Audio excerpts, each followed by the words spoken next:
Hello everyone, in this video I'm going to show a step-by-step tutorial on how to enable healthy mode on Zomato account. So first we're going to go to the Zomato app. You guys can find it in the App Store or Play Store. Then once you're here, you're going to click on your profile section, which is found at the top right corner. Then once you're here, as you can see, there's the healthy mode option. You're going to click on it, so it's going to turn it on.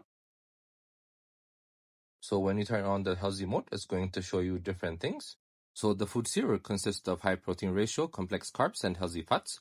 So it's a different layout to the app. So as you can see, even the menu is different. It's going to show you a more healthier option.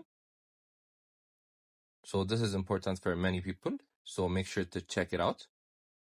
I hope you guys liked this video. Subscribe for more, like for more, share for more. I will see you again.